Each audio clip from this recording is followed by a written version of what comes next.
Hello students, कैसे हैं आप। Welcome back to my channel. आइए मिलकर बनाते हैं मैथ्स को एकदम आसान। आज के इस वीडियो में हम रिवाइज करेंगे प्रॉपर्टीज ऑफ डिटर्मिनेंट्स। हर एक प्रॉपर्टी को विद एग्जांपल हम पढ़ेंगे ताकि जल्दी से लर्न हो जाए और हम इजीली उन्हें क्वेश्चंस में यूज कर पाएं। उसके साथ ही कंप्लीट करेंगे NCERT exercise 4.2 for class 12th।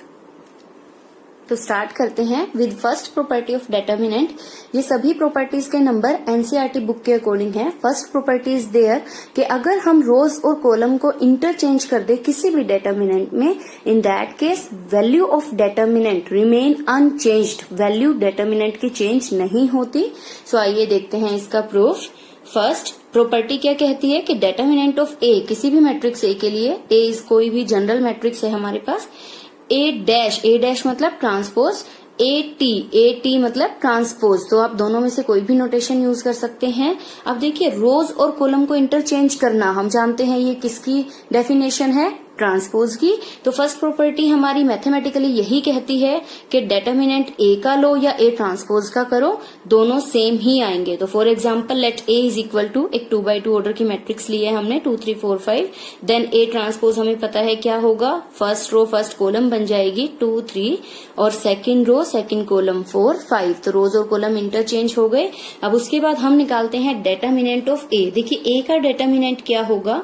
अब यहाँ मैं आपको एक नोटेशन बता देती हूँ कि डिटर्मिनेंट ऑफ ए को, डिटर्मिनेंट को हम डेल्टा से प्रेजेंट करते हैं। ये छोटा सा जो ट्रायंगल का सिंबल बनाया है इसको डेल्टा बोलते हैं। ये डिटर्मिनेंट को ही प्रेजेंट करता है। डिटर्मिनेंट नोटेशन चेंज हो जाती है। मैट्रिक्स में स्क्वायर ब्रैकेट्स टाइप ब्रैकेट हैं और ये है सीधी लाइंस। तो इस डिटर्मिनेंट को अगर हम सॉल्व करें, टॉप टू बॉटम मल्टीप्लाई करना है, 2 5 10 minus 4 3 12 and the value is -2। तो एक का डिटर्मिनेंट है -2। अब हम ए ट्रांसपोज का डिटर्मिनेंट निकालते हैं, ए डैश का डिटर्मिनेंट। तो सीधा सॉल्व करते हैं। देखिए डिटर्मिनेंट की नोटेशन में पता है सीधी लाइंस आ जाएंगी। अगर आप इसको एज अ डिटर्मिनेंट लिखना चाहते हैं, हम यहाँ सॉल्व कर रहे हैं सीधा, 10 minus 4 3 12, again it is equal to -2. So hence this is the proof of the property कि आप A का ट्रांसपोज लीजिए, सॉरी A ट्रांसपोज का डिटर्मिनेंट लीजिए या A का डिटर्मिनेंट लीजिए, दोनों की वैल्यू सेम आएगी। Now property number 2, second property है कि अगर किसी मैट्रिक्स की रोज को हम इंटरचेंज कर दें। देखिए रोज और कॉलम को इंटरचेंज करना मतलब ट्रांसपोज फाइंड आउट करना। लेकिन अगर हम लाइक R1 और R2 को इंटरचेंज कर दें या R2 को R3 से इंटरचेंज करें या ऐसे ही हम कॉलम्स को इंटरचेंज करें, इन दैट केस जो साइन ऑफ डिटर्मिनेंट है एक चेंज के लिए नेगेटिव आ जाएगा। मतलब कि अगर हम एक बार इंटरचेंज कर रहे हैं रोज को तो एक नेगेटिव साइन आएगा। अगर आप 2 बार इंटरचेंज करते हैं, मान लीजिए पहले आपने किया R1 को R2 से इंटरचेंज किया तो एक नेगेटिव साइन आ गया, फिर R2 को R1 से इंटरचेंज किया, फिर एक और नेगेटिव जो पहले वाले नेगेटिव को पॉजिटिव बना देगा। For example let A is equal to, हमने मैट्रिक्स ली अगेन 2 3 4 5। तो हम अप्लाई करते हैं ऑपरेशन, R1 और R2 को इंटरचेंज करते हैं। तो एक नई मैट्रिक्स हमें मिली जिसे हमने नाम दे दिया B, 4 5 2 3 4 5 2 3। देखिए रोज इंटरचेंज हो चुकी हैं। अब हम फाइंड आउट करते हैं determinant of A and B. Determinant of A 10 minus 12, it is -2। Example same हो सकते हैं, ये सिर्फ प्रॉपर्टीज को समझने के लिए हैं। And determinant of B is 12 minus 10, it is 2। So determinant of B को हम लिख सकते हैं negative of determinant of A. देखिए एक बार इंटरचेंज अगर हमने किया तो एक साइन का फर्क आ गया हमारे डिटर्मिनेंट में। तो अगर हम रोज और कॉलम को इंटरचेंज करते हैं, इन दैट केस जो वैल्यू है डिटर्मिनेंट की वो चेंज हो जाती है। वैल्यू मतलब उसका साइन चेंज हो जाता है। Now third property, if any two rows और कॉलम्स आर आइडेंटिकल, आइडेंटिकल मतलब एक जैसे, जिनकी वैल्यू बिल्कुल सेम हो किसी भी डिटर्मिनेंट में, तो उस डिटर्मिनेंट की वैल्यू 0 हो जाती है। तो सीधा सा example let A is equal to 1 1 1 2 3 4 1 1 1। देखिए इसकी R1 और R3 बिल्कुल एक जैसी हैं। तो हम इस डिटर्मिनेंट को सॉल्व करने की कोशिश करते हैं।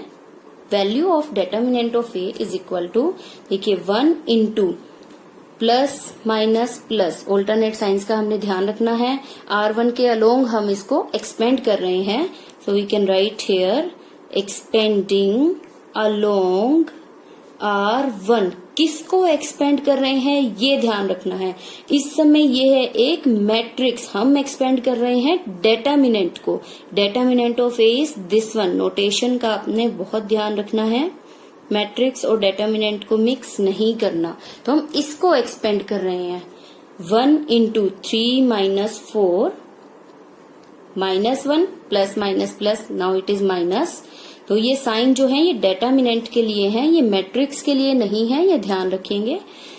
-1, अब 1 की रो और कॉलम को छोड़ के 2 minus 4 plus 1 this one 2 minus 3 and this is equal to, देखिए 3 minus 4 इज -1, -1 into -1 -1, सॉरी -1 into 1 है ये, 2 minus 4 -2 into -1 plus 2 and 2 minus 3 is -1, multiply किया ये भी -1। देखिए 2 minus 1 1 1 minus 1 it is 0। So value of determinant is 0, क्योंकि यहाँ पर R1 और R3 जो है वो आइडेंटिकल, मतलब वैल्यू बिल्कुल एक जैसी थी इनकी। ऐसे ही अगर रोज और कॉलम कोई भी हो, अगर हमारे पास आइडेंटिकल है then value of determinant is 0। Further हम प्रॉपर्टीज में करेंगे कि ऐसा नहीं है कि बिल्कुल आइडेंटिकल आपको दी हुई होंगी। यहाँ तो 1 1 1 1 1 1 हमने एज एन एग्जाम्पल लिया था। सपोज कोई और मल्टीपल भी है, अगर यहाँ पर हमारे पास लिखा है 6 6 6, तब भी हम क्या कर सकते हैं, हम उस एलिमेंट को कॉमन लेके इनको आइडेंटिकल बना सकते हैं। ये हम अभी फर्दर प्रॉपर्टीज में करेंगे। नाउ फोर्थ प्रॉपर्टी कि अगर हम डेटर्मिनेंट की किसी भी रो या कॉलम को किसी पर्टिकुलर स्केलर नंबर से, रियल, कॉम्प्लेक्स, नेगेटिव, पॉजिटिव, किसी भी स्केलर से मल्टीप्लाई करें तो डेटर्मिनेंट की वैल्यू भी उसी नंबर से मल्टीप्लाई हो जाती है, मतलब उतने ही टाइम्स हो जाती है। फॉर एग्जाम्पल हमने ए मैट्रिक्स लिया 1 2 3 4, then determinant of A is determinant 1 2 3 4। Will calculate determinant of A किसके इक्वल होगा, 4 minus 6 इट इज -2। तो -2 आंसर आया है। अब हमने क्या किया, मल्टीप्लाइंग फर्स्ट रो बाय 2, मतलब हम ऑपरेशन लगा रहे हैं, ब्रैकेट में लिख रही हूँ, R1 को चेंज कर रहे हैं 2R1 में। इन दैट केस हमें एक अनदर मैट्रिक्स मिली B 2 4 3 4। हमने क्या किया कि पहली रो को, डेटर्मिनेंट की पहली रो को हमने 2 से मल्टीप्लाई किया, तो ये बन गया 2 4 3 4। और अब इस डेटर्मिनेंट की जो वैल्यू है वो क्या होगी, B अगर मैट्रिक्स लिखते हैं तो आप लिखेंगे matrix B is equal to 2 4 3 4। हमने यहाँ डेटर्मिनेंट लिखा है तो डेटर्मिनेंट B लिखा है। Value is 8 minus 12 that is -4। -4 को हम 2 into -2 लिख सकते हैं। 2 into -2 means 2 into determinant of A। तो पहले डेटर्मिनेंट -2 था, पहली रो को 2 से मल्टीप्लाई किया तो पूरे डेटर्मिनेंट की वैल्यू भी 2 से मल्टीप्लाई हो गई। और this is our property number 4। Property number 5 के डेटर्मिनेंट की कोई भी रो या कॉलम अगर एक्सप्रेसिबल है, जिसको लिखा जा सकता है as sum of 2 numbers, expressions, कुछ भी हो सकता है, तो उस डेटर्मिनेंट को हम उसी रो और कॉलम के अलोंग तोड़ सकते हैं। मतलब कि जैसे सपोज कीजिए, for example let delta is equal to 2 + 3 1 + 4 1 + 3, और ये हमने एक डेटर्मिनेंट लिया जिसकी फर्स्ट रो को हमने पहले ही तोड़कर लिखा है 2 + 3 1 + 4 1 + 3। प्रॉपर्टीज में A1 + लैम्डा, A2 + लैम्डा इस टाइप से लिखा हुआ है, लैम्डा 1 लैम्डा 2 अलग अलग नंबर्स भी हो सकते हैं। तो इसका मतलब है कि हम इस डेटर्मिनेंट को एज सम ऑफ 2 डिफरेंट डेटर्मिनेंट्स लिख सकते हैं, जिसमें फर्स्ट रो में हमारे पास पहले डेटर्मिनेंट में पहले एलिमेंट्स रहेंगे और दूसरे एलिमेंट की फर्स्ट रो में दूसरे एलिमेंट्स, जो यहाँ पर हमने एज अ सम लिखे थे। तो हम देखते हैं क्या इस डेटर्मिनेंट की वैल्यू और इन दोनों डेटर्मिनेंट्स के सम की वैल्यू सेम आती है। सो हम डायरेक्ट यहाँ से सॉल्व करते हैं। फर्स्ट डेटर्मिनेंट 2 + 3 5 होगा, तो हम इसको ओपन करते हैं सीधा। 5 10 - 18 ये 5 है, -5 साइन का ध्यान रखना है, प्लस माइनस प्लस -5। इस रो और कॉलम को छोड़ दिया तो 5 - 21 + 4 × 6 - 14 is equal to, that implies equality क्यों नहीं लगा रहे अभी देखते हैं। 10 - 18 -8 -8 × 5 -40, 5 - 21 -16 -16 -5 plus 80, 6 - 14 -8 that is -32. So value of this determinant 80 - 40 40 40 - 32 it is 8. अब अगर इक्वालिटी आती है तो हम इक्वल साइन लेकर चल रहे हैं क्योंकि हमने पहले से ही एक्सप्रेशन को इक्वल मान लिया है। लास्ट में देखेंगे अगर एक ऐसा रिजल्ट आया 8 इज इक्वल टू 7, इसका मतलब विच इज नॉट ट्रू हो जाएगा, तो ये प्रॉपर्टी वैलिड नहीं होगी। इक्वल होगा तो हम कहेंगे विच इज ट्रू, तो प्रॉपर्टी वैलिड है। प्रॉपर्टी वैलिड है, हम जस्ट इसका प्रूफ स्टेबलाइज कर रहे हैं, वो सिर्फ समझने के लिए ताकि हमें याद रहेंगी।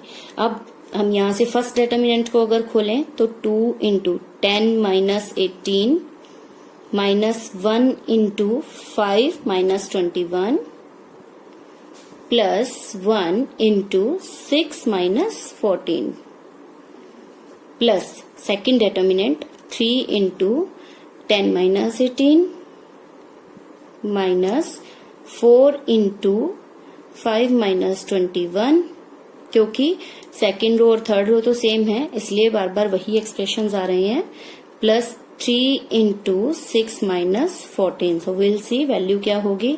10 minus 18 minus 8 into 2 minus 16, calculation से just minus 16 minus 1 plus 16 minus 12 sorry 6 minus 14 minus 8 into 3 minus 24 minus 16 minus 4 plus 64 minus 8 plus 3 minus 24. So value of this determinant 16 cancelled. 64 minus 24 40 minus 24 16 and 16 minus 8 is 8. तो देखिए दोनों तरफ से result क्या आया, same, which is true. So this is the proof of fifth property, that one.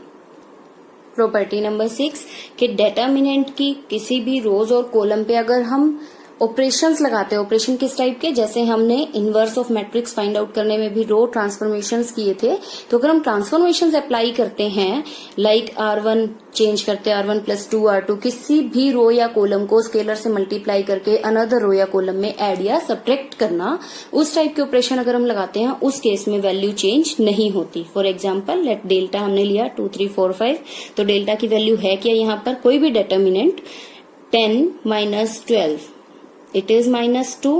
अब हम operation apply करते हैं, R1 को चेंज करते हैं R1 प्लस 2 R2 में, इन दैट केस डेल्टा 1 इसको नाम देते हैं। अभी हमें पता नहीं कि ये इक्वल आएगा या नहीं, तो डेल्टा 1 हमने इसको नाम दिया, R1 को चेंज किया R1 प्लस 2 R2। सो 2 R2 2 से मल्टीप्लाई करके R1 में ऐड करना है, तो R2 तो सेम ही रहेगी, R1 चेंज हो जाएगी 4 2 8 प्लस 2 10, 5 2 10 प्लस 3 13। अब वैल्यू देखते हैं, 50 माइनस 13 4 52, वैल्यू इज माइनस 2, तो ये तो डेल्टा के ही इक्वल है।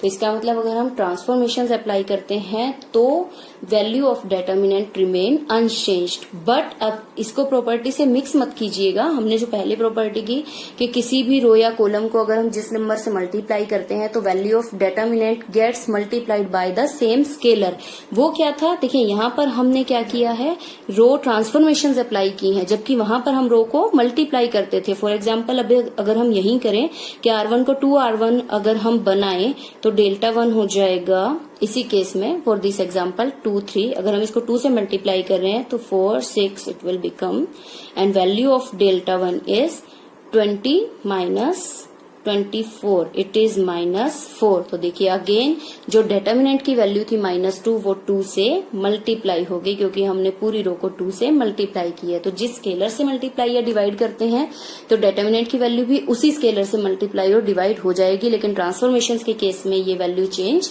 नहीं होगी।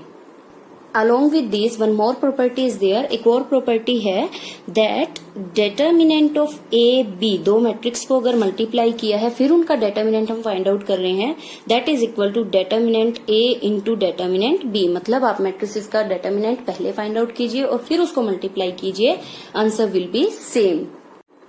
Based on these properties, we'll start NCERT exercise 4.2 for class 12। Question number 1 to 7 में हमें एक्सपेंड नहीं करना है, सिर्फ जो राइट हैंड साइड में वैल्यू ऑफ डेटर्मिनेंट गिवन है वो प्रूव करनी है। सो फर्स्ट क्वेश्चन हमने क्या किया, गिवन डेटर्मिनेंट को नाम दे दिया let delta is equal to this one. अब देखिए यहाँ पर क्लियरली दिखाई दे रहा है, फर्स्ट कॉलम है x Y Z, second column A B C and third column is X plus A Y plus B Z plus C. इन दोनों कॉलम्स को ऐड करके बना है, तो हम ऑपरेशन अप्लाई करते हैं, चेंजिंग C3 को चेंज करते हैं C3 माइनस C2 में। तो डेल्टा की वैल्यू, ये हमारी प्रॉपर्टी है कि अगर हम कॉलम्स पर ट्रांसफॉर्मेशन अप्लाई करते हैं तो वैल्यू चेंज नहीं होती, इसलिए पहले भी नाम डेल्टा था, अब भी यही रहेगा। X Y Z A B C, C3 को चेंज करना है C3 minus C2, so X plus A minus A cancel हो जाएगा, ऐसे ही बी कैंसिल हो गया, वाई सी कैंसिल हो गया, जेड। अब देखिए X Y Z, so value of this determinant will be equal to 0। Reason because C1 is equal to C3। जो हमारे ये दो कॉलम्स हैं ये आइडेंटिकल हैं, एंड इफ यू रिमेम्बर तो हमने अभी प्रॉपर्टीज में किया है कि अगर दो रोज या दो कॉलम आइडेंटिकल हो in that case value of determinant is 0। आप इसको अनदर मेथड से भी कर सकते थे, आप डेल्टा को तोड़ सकते हैं डेल्टा 1 प्लस डेल्टा 2 में। डेल्टा 1 में क्या होगा, X Y Z A B C X Y Z plus X Y Z A B C, तो दोनों ही डेटर्मिनेंट्स में अगर हम इसको तोड़ के लिखे डेल्टा 1 प्लस डेल्टा 2 में, दोनों ही डेटर्मिनेंट में जो हमारे C1 और C3 हैं वो सेम होंगे। इन दैट केस ऑल्सो वो भी हमारी प्रॉपर्टी है, फिफ्थ प्रॉपर्टी, आप रिवाइज कीजिएगा। तो उन दोनों डेटर्मिनेंट की value 0, sum of 0 is equal to 0, तो उस केस में भी डेल्टा की वैल्यू 0 आएगी।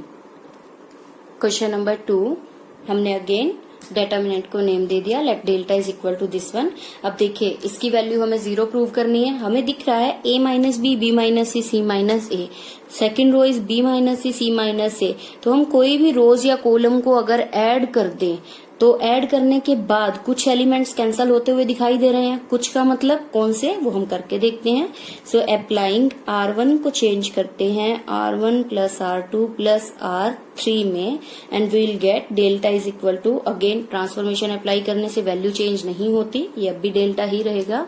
सो विल गेट, अब देखिए R1 plus R2 plus R3, हम तीनों को ऐड करके लिख रहे हैं, a minus B plus B minus C plus C minus A. एक एलिमेंट में आपके लिए लिख दे रही हूँ, देखिए minus B plus B, minus C plus C minus A plus A, तो इसकी वैल्यू क्या आ रही है 0। ऐसे ही b minus C minus A minus B, second element भी क्या आएगा 0 और थर्ड एलिमेंट भी क्या आएगा 0। Rest of the elements will remain as such, वो एज इट इज ही रहेंगे, उन पर कोई फर्क नहीं पड़ा है। लेकिन डेटर्मिनेंट की वैल्यू हमें पता लग गई बिना एक्सपेंड किए, क्या, डेल्टा इज इक्वल टू 0। क्यों, क्योंकि जो R1 है, because R1 is 0, R1 is 0 का मतलब है R1 इज इक्वल टू 0 भी लिख सकते हैं कि each and every element in R1 is 0। तो अगर हम इसको R1 के अलोंग एक्सपेंड करें 0 इंटू समथिंग 0 0 0 0, तो मल्टीप्लाई करने के बाद भी क्या आएगा 0। So value of this determinant is 0। Question number 3, let delta is equal to, again हमने गिवन डेटर्मिनेंट को नेम दे दिया delta.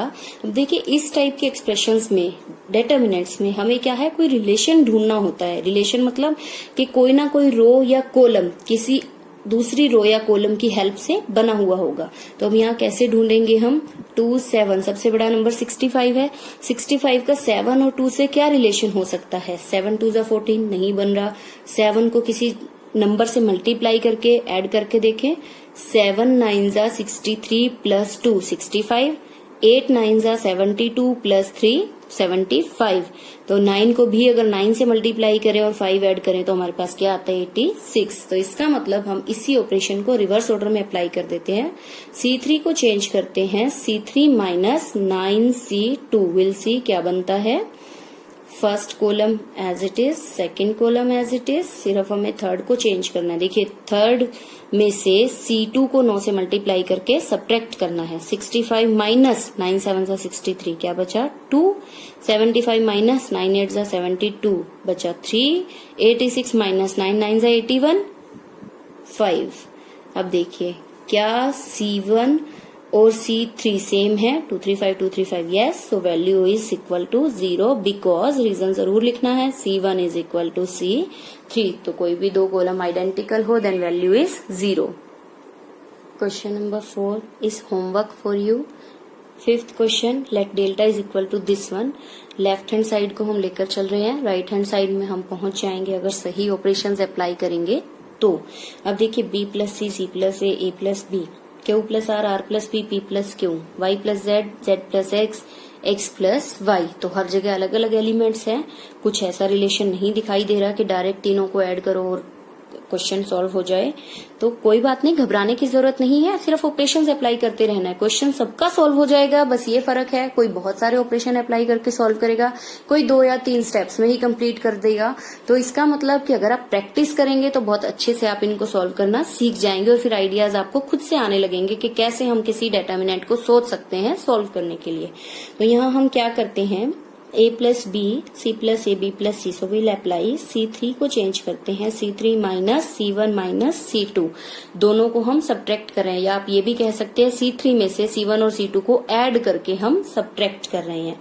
Then value of delta will become, C3 को चेंज करना है, बाकी एज इट इज रहेंगे. तो C1 और C2 को सबसे पहले हम लिख दे रहे हैं यहाँ पर y plus Z, Z plus X. अब देखिए a plus B minus c minus A minus b minus c. So value will be equal to minus 2c because a cancel out हो गया, b कैंसल आउट हो गया, बचा सिर्फ minus c minus c minus 2c. Same here minus 2r, X Y cancel out हो गए, बचा क्या माइनस 2z.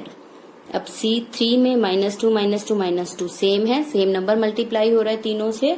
तो हम क्या करते हैं, इट इज इक्वल टू, यही चेंज कर देते हैं, B प्लस सी, C1 और C2 एज इट इज हैं, Q plus R, R plus P, y plus Z, Z plus X. यहां से माइनस 2 कॉमन निकाल देते हैं, माइनस 2 कॉमन निकालते ही ये बचेगा C आर जेड. और वो जो माइनस 2 कॉमन निकाला है उसे छोड़ना नहीं है, माइनस 2 कॉमन निकला है तो वो मल्टीप्लाई हो जाएगा हमारे डेटर्मिनेंट के साथ.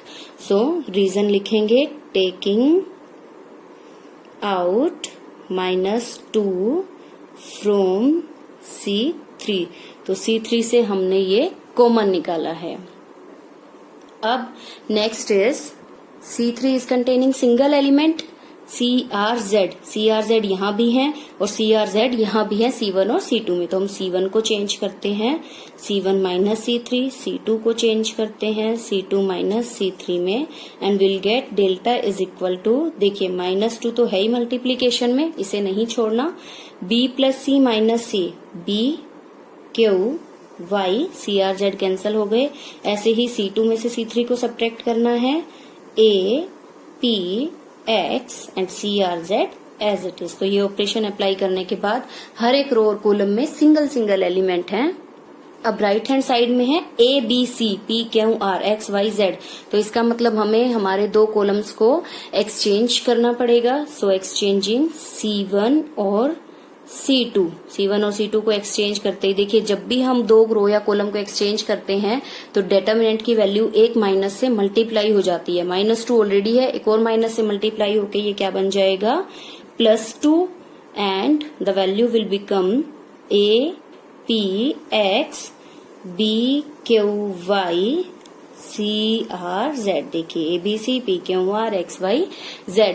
सो हमें यही प्रूव करना था, hence proved. Left hand side से हम लेकर चले थे, राइट हैंड साइड पर पहुंच गए. So question completed. Next question, question number 6. Given determinant के कॉरस्पॉन्डिंग हमने मैट्रिक्स लिखा है. Let A is equal to this matrix. जो हमें डेटर्मिनेंट इवेल्युएट करना है उसके कॉरस्पॉन्डिंग मैट्रिक्स है, इसलिए A नाम दिया है बजाय कि डेल्टा के. अब हम यहाँ से देख सकते हैं clearly A dash is equal to minus A, where A dash का मीनिंग क्या है, correct, transpose of the matrix. A dash minus A के इक्वल है. वैसे भी आप चेक कर सकते हैं, स्क्यू सिमेट्रिक मैट्रिक्स की डेफिनेशन के टाइम पे हमने पढ़ा था कि सभी प्रिंसिपल डायगोनल के एलिमेंट्स 0 होते हैं, एंड जो बचे हुए एलिमेंट्स हैं डायगोनल के ऊपर और डायगोनल के नीचे वो सेम होते हैं but with the opposite sign. और ये हम यहाँ पर चेक कर सकते हैं, A माइनस B भी. So it is a skew symmetric matrix. So A dash will be equal to minus A. दोनों मैट्रिक्स इक्वल हैं तो दोनों का डेटर्मिनेंट सेम होगा. A dash is equal to determinant of minus A, it implies, अब देखिए if you remember 4.1 exercise में आप चेक कर सकते हैं, हमने क्वेश्चन के टाइम पे भी ये प्रॉपर्टी डिफाइन की थी, पूरा सॉल्यूशन है वहां पर, कि डेटर्मिनेंट में अगर किसी स्केलर से मल्टीप्लाई किया गया है तो वो स्केलर बाहर आएगा तो पावर उतनी ही लेकर आएगा जितनी मैट्रिक्स या डेटर्मिनेंट का ऑर्डर होगा। देखिए lambda A, determinant of lambda A is equal to lambda raise to the power N into determinant of A, जो n क्या है, a का ऑर्डर, यहाँ पर a का ऑर्डर है 3 और लैम्डा की वैल्यू है -1, a को -1 से मल्टीप्लाई किया गया है, that implies determinant of a dash is equal to -1 बाहर आएगा विद पावर 3 क्योंकि ऑर्डर 3 है, determinant of a। Again first property जो अभी हमने पढ़ी है, a डैश का डेटर्मिनेंट और a का डेटर्मिनेंट सेम होता है, is equal to -1³ minus determinant of a। Reason आप लिखेंगे because determinant of a dash is equal to determinant of a। So shift कर देते हैं, ये माइनस है इधर आके प्लस हो जाएगा, 2 determinant a is equal to 0, it implies determinant of a is equal to 0। So without expanding हमने प्रूव कर दिया कि ये डेटर्मिनेंट की value, determinant of a is equal to 0, hence proved. Question number 7, to prove this determinant is equal to 4a square b square c square. So we'll start with left hand side. Right hand side पर हम पहुंच जाएंगे अगर सही operations लगाएंगे तो। देखिए left hand side में again you need to write the determinant और हम सीधा सॉल्यूशन स्टार्ट करते हैं। a square A B A C, negative sign है, B A minus B square B C. आप देखिए हर रो और हर कॉलम में ए, कॉलम वाइज देखिए तो भी, रो वाइज देखे तो भी A B B B C C C. तो आप किसी भी रो वाइज या column wise A B C common हम फाइंड आउट कर सकते हैं। So taking will start the solution A B and C out of C1, C2 and C3 respectively. Respectively का मतलब A C1 से बाहर निकाल रहे हैं, B C2 से और C C3 से। देन जो हमारी लेफ्ट हैंड साइड है वो क्या बन जाएगी, C1 से A बाहर निकल गया, माइनस A B C, यहां से B A minus B C and this one A C बाहर निकाल रहे हैं, B माइनस C। अब वो जो A B C बाहर गए हैं उन्हें भूलना नहीं है, A बाहर आया B और C, तो A B C this one is equal to, ये मल्टीप्लीकेशन में आ गए। अब हमारे पास क्या है, minus A B this determinant. So operations apply करते हैं, हम अप्लाई करते हैं C2 को चेंज करते हैं C2 प्लस C1 में एंड C3 को भी चेंज करते हैं C3 प्लस C1 में। आप चाहें तो C1 plus C2, C1 plus C3 भी लिख सकते हैं, एडिशन कॉम्यूटेटिव होती है। So after applying this ABC as it is, C1 as it is, इसकी हेल्प से हम C2 और C3 को चेंज कर रहे हैं। देखिए minus A plus A 0, B minus B 0 and this is two C। Again C3 A minus A 0, this is 2B and C minus C is 0. Now R1 has maximum number of zeros, so हम expand कर सकते हैं, expanding along R1 is equal to ABC, expand करते हैं, minus A into 0 minus 2B into 2C, 4BC negative है, 0 minus this. आगे हम terms नहीं लिखेंगे क्योंकि बाकी सभी 0 हैं। So ABC minus minus plus 4ABC multiplying करें तो we get 4A square B square C square. So this is the required proof because it is equal to right hand side, hence proved. Next is question number 8 with the help of properties, जो अभी हमने पढ़ी determinant की, उनकी help से हमें ये prove करना है कि इस डेटर्मिनेंट की वैल्यू ये है। इजी है बहुत ज्यादा। स्टार्ट करते हैं। देखिए 1 1 1 A B C A square B square C square, hint आपको राइट हैंड साइड से मिल रहा है। A minus B minus C minus A की वैल्यू हमें चाहिए। A minus B minus C, C minus A। तो हम क्या करते हैं, ऑपरेटिंग लेफ्ट हैंड साइड से स्टार्ट करेंगे, ऑपरेशंस लगाना स्टार्ट करते हैं। R2 को चेंज करते हैं R2 माइनस R1 में एंड R3 को चेंज करते हैं R3 माइनस R1 में, क्योंकि जब हम ट्रांसफॉर्मेशंस अप्लाई करते हैं तो डिटर्मिनेंट की वैल्यू चेंज नहीं होती, ये हमने प्रॉपर्टीज में पढ़ा है। तो इसका मतलब अब इस डिटर्मिनेंट की वैल्यू क्या हो जाएगी आफ्टर अप्लाइंग दीज ऑपरेशंस। पहले हम डिटर्मिनेंट लिखेंगे क्योंकि ना हमने लेफ्ट हैंड साइड लिखा है ना ही इसको नेम दिया है। सो आफ्टर ऑपरेटिंग दिस ये डिटर्मिनेंट क्या बन जाएगा, R1 as it is, R2 को चेंज करना है, R2 में से R1 को सब्ट्रैक्ट करना है, 1 minus 1 0, B minus A and B square minus A square. Again R3 में से R1 को 1 minus 1 0, C minus A and C square minus A square. Now identity हम जानते हैं, B square minus A square, B minus A B plus A। So taking, देखिए B minus A, R2 में हमारे पास 0 में से आप कॉमन निकाल सकते हैं, B माइनस A यहाँ है, B minus A B plus A यहाँ है, तो B माइनस A हम R2 से कॉमन लेंगे and C minus A taking this out of R2 and R3 respectively meaning B minus A R2 से, C minus A R3 से। So value बन जाएगी हमारे पास 1 0 0, A B माइनस से बाहर जा चुका है तो यहाँ बचा 1, C माइनस A की जगह पर again 1, A square and this is B plus A and C plus A, और जो कॉमन निकाला है वो मल्टीप्लीकेशन में B minus A into C minus A। आप किसी भी साइड लिख सकते हैं डिटर्मिनेंट के, उससे कोई फर्क नहीं पड़ेगा। ब्रैकेट में हम रीजन भी लिख रहे हैं नोट बना के, आप ध्यान दीजिएगा, क्योंकि B square minus A square को हमने लिखा है B minus A B plus A, और ऐसे ही C square minus A square को C minus A C plus A, फिर इन्हें कॉमन निकाला है। नाउ फर्स्ट कॉलम में हमारे पास मैक्सिमम नंबर ऑफ जीरोज आ चुके हैं, तो हम इसको एक्सपेंड कर देते हैं, एक्सपेंडिंग अलोंग C1 के अलोंग, क्यों, क्योंकि मैक्सिमम 2 तो जीरोज ही हैं, सिर्फ एक ही टर्म को हमें सॉल्व करना पड़ेगा। 1 into C plus A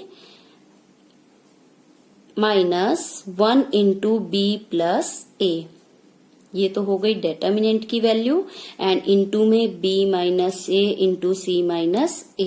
so it is equal to, देखिए ब्रैकेट ओपन करना आप जानते हैं, C plus A minus B minus A, so A से A कैंसिल हो जाएगा and it is C minus B, B minus A C minus A। अब हमें सिर्फ रीअरेंज करना है इन्हें, B माइनस A में से माइनस कॉमन निकाला, A minus B, B minus C को मैनेज कर देगा ये C माइनस A, या आप कहिए 2 माइनस कॉमन निकाले, माइनस माइनस प्लस बन गया। So this is what we need to prove, hence proved. Question number 8 second part same है, उसमें क्यूबिक की आइडेंटिटी लगेगी, आप ट्राई कर सकते हैं। Now next question 9th, x square y z y y square z x z z square x y, ये हमें प्रूव करना है इस एक्सप्रेशन के इक्वल। सो स्टार्ट करते हैं। देखिए x square y z y y square z x, ये सब गिवन है, तो हम स्टार्ट करते हैं। देखिए x स्क्वायर है, यहाँ x नहीं है, तो हम क्या कर सकते हैं, ऑपरेटिंग R1 को चेंज करते हैं x R1 में, हम x से मल्टीप्लाई कर रहे हैं ताकि हमें यहाँ x मिल जाए, यहाँ y चाहिए हमें और यहाँ पर क्या चाहिए z, तो R2 को चेंज करेंगे y R2 में एंड R3 को z R3 में। सो लेफ्ट हैंड साइड पर हमारा जो डिटर्मिनेंट है x Y Z, x square Y square Z square, y z z x y, it will become is equal to, after multiplying first row by x square x cube x Y z, y square y cube x Y z. देखिए आप कैसे भी लिख सकते हैं, Y Z X को हम X Y Z लिख सकते हैं, so that doesn't make a difference. Z square z cube and again x Y z. अब एक बात का आपको ध्यान रखना है, जिस नंबर से हम मल्टीप्लाई कर रहे हैं उसी नंबर से हमें डिवाइड भी करना पड़ेगा। So 1 by x Y z, 1 by x 1 by y 1 by z, तो एक्स वाई जेड से हमने मल्टीप्लाई किया, एक्स वाई जेड से डिवाइड किया, ताकि डेटर्मिनेंट की वैल्यू पर कोई फर्क ना पड़े। नाउ एक्स वाई जेड हमें कॉमन दिख रहा है C3 से, so X square Y square Z square X cube Y cube Z cube and 1 1 1, क्या किया हमने, एक्स वाई जेड को कॉमन निकाल दिया from C3। So take out और taking out X Y Z from C3। अब देखिए 1 1 1 X square Y square Z square x cube Y cube Z cube. 8th question second part बन चुका है ये, तो ये यहीं सॉल्व हो जाएगा। एक्स वाई जेड से एक्स वाई जेड कैंसल हो चुका, so this is 1। Now 1 1 1 x cube Y cube Z cube. आप चाहें तो इसे same as question number 8 second part बना सकते हैं, C2 C3 को एक्सचेंज करके या इस टाइप से, बट हम इसको सॉल्व कर रहे हैं यहाँ पर सीधा। X square X cube 1, R1 को एज इट इज रखा, R2 और R3 को हम चेंज करते हैं। कैसे, R2 को चेंज करते हैं R2 माइनस R1 में, और R3 को चेंज करते हैं R3 माइनस R1 में। तो R1 same, R2 minus R1, y square minus x square, y cube minus x cube, 1 minus 1 is 0। Again R3 z square minus x square z cube minus x cube and 1 minus 1 is 0। So now अब हम expand कर सकते हैं इसको, या उससे पहले अगर कुछ कॉमन है तो कॉमन आपको दिखाई दे रहा है, Y square minus X square Y minus x Y plus X and Y cube minus x cube Y minus X. फॉर्मूले I am writing here, Y square minus x square को हम लिख सकते हैं Y minus x Y plus X and Y cube minus x cube, A cube minus B cube, simply we know a minus b into a square plus ab plus b square x square it is। तो ये फॉर्मूले अगर हम यहाँ apply करें तो y minus X हमें common मिलेगा R2 से, सेम आइडेंटिटीज अप्लाई करके हम z माइनस एक्स को कॉमन निकाल सकते हैं R3 से, and determinant will become this. अब C3 में मैक्सिमम नंबर ऑफ जीरोस आ चुके हैं, so expanding along C3 we get y minus x z minus x as it is, 1 into this minus this, y plus x z square plus zx plus x square minus z plus x into y square plus xy plus x square। Rest of the terms are 0, तो उनको हम नहीं लिखेंगे क्योंकि 0 into something 0 ही बनेगा। सो हम इसको solve करते हैं, जस्ट हमें रीअरेंज करना है टर्म्स को। ब्रैकेट ओपन करते हैं, y की multiplication with each and every term, Y Z square plus Y Z X को हम एक्स वाई जेड लिखते हैं plus Y X square. Now x की मल्टीप्लीकेशन हर एक टर्म के साथ, X Z square plus X into Z x square plus X cube minus minus Z की multiplication, I am writing here second term की multiplications, minus Z से multiply करना है, so minus z y square minus x Y z minus z x square. Again minus x को multiply करना है, minus x y square minus x square y and minus x cube. तो देखिए कुछ terms हमारी cancel हो रही हैं, like x Y z positive negative cancelled out, x y square y it is, and we have zx square positive negative, x cube cancel हो गया, x y square है तो एक्स स्क्वेयर वाई भी है, ये रहा प्लस माइनस, ये भी कैंसल आउट हो गया। नाउ विल राइट जो टर्म्स हमारी रिमेनिंग है, एक्स जेड स्क्वेयर है, जेड स्क्वेयर वाई है, तो रिमेनिंग टर्म्स को हमने लिख लिया है, y Z square minus z y square minus x y square plus z square x. अब हम इनको रीअरेंज करते हैं just, y z square minus z y square, y z common, z minus y, plus यहाँ से x common, z square minus y square. X plus का common इसलिए लिया है, अगर आप माइनस का लेंगे तो y square minus z square, फिर से साइन चेंज होंगे, बहुत कंफ्यूजन हो जाएगा। So this one again y minus x, z minus x, z minus y common है। कॉमन क्यों है? Because z square minus y square is equal to z minus y Z plus y. So for this reason हमने इसको लिखा है z minus y common, z plus y बच गया। अब आपको सिर्फ रीअरेंज करना है, x Y plus Y Z plus z x हमारे पास है, यहाँ है y minus x, z minus x, z minus y. तो इसको हम चेंज कर देते हैं, taking -1 common, x minus y, जो माइनस कॉमन लिया उसने इसे चेंज कर दिया, y minus z, z minus x, x Y plus Y Z plus z x. तो ये आपका क्वेश्चन नंबर 9 कंप्लीट है, जिसमें 8th क्वेश्चन सेकंड पार्ट भी कंप्लीट है। वीडियो को बहुत ज्यादा लेंथी ना बनाने के लिए हम बाकी के क्वेश्चंस नेक्स्ट वीडियो में सॉल्व करेंगे। थैंक्स फॉर वॉचिंग, प्रैक्टिस करते रहिए।